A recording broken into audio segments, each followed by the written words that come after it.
सास अपनी बहू की माँ से बात करती है और अपनी बहू की बहुत सारी कमियां बताती है कि तुम्हारी बेटी बदतमीज है, उसको बात करने की तमीज नहीं है, वो खाना नहीं बना पाती, घर नहीं साफ रख पाती, तुमने उसको कैसे घटिया संस्कार दे रखे, मेरे बेटे तक को खुश नहीं रख पाती है, हम लोगों से किसी से भी तमीज से बात नहीं करती, घर की साफ सफाई नहीं कर पाती। तो जो बेटी की माँ होती है वो उसको बुरा बहुत लगता है अपनी बेटी के खिलाफ सुन के, लेकिन ठहरी वो उसकी सास तो कुछ कह तो सकती नहीं, तो बहुत प्यार से कहती है कि बहन जी आप उसको माँ बन के सिखाइए, अपने तौर तरीके में ढालने की कोशिश करिए, मेरी बेटी बहुत समझदार है, वो बहुत जल्दी सीख जाएगी।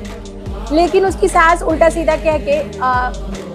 बहू की माँ का फोन काट देती है। दूसरे ही दिन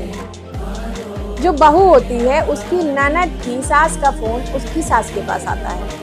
और वो ये सेम पैटर्न उसकी सास के साथ रिपीट करती है जो उसने एक दिन पहले अपनी बहू की माँ के साथ किया था। तो सास चोरी चुपके इधर उधर देखती है, चुपचाप अपने कमरे में दौड़ते हुए फोन लेके जाती है और अंदर से लॉक करके बहुत धीरे धीरे बात करती है कि कहीं मेरी बहू न सुन ले,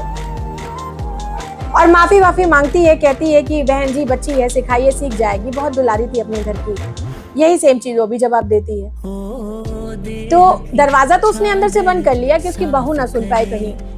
नहीं तो उसकी बेइज्जती हो जाएगी। तो मैं ऐसी सासू माताओं से पूछना चाहती हूँ कि माताओं ऐसे कर्म कांड घर कैसे लेती हो, मतलब इतने कर्म कांड कैसे करती हो, ये पाखंड कैसे कर लेती हो, दो मुंहा सांप कैसे बन जाती हो, ढकोसले कैसे जानती हो? क्योंकि अपनी बेटी की बात आ रही है तो तुम आंचल में छुपा रही हो, तुम्हारी बहू की बात आ रही है तो पूरे शहर में फोन कर करके ढिढोरा पिटवा रही हो।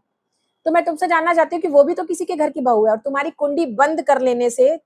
धीरे धीरे बात करने से जो कर्मकांड तुम कर रही हो वो तुम्हारे बच्चे नहीं भोगेंगे, दूसरे के घर की बेटी को रुला रही हो तो डेफिनेटली तुम्हारे आगे तो ये आएगा ही। तो जितने लोग मेरे इस वीडियो को देखते हैं उन सभी से मैं ये कहना चाहती हूँ कि जिनको ये टॉपिक मेरा पसंद आया, बताना जरूर कि मेरी बात में कितनी सच्चाई है।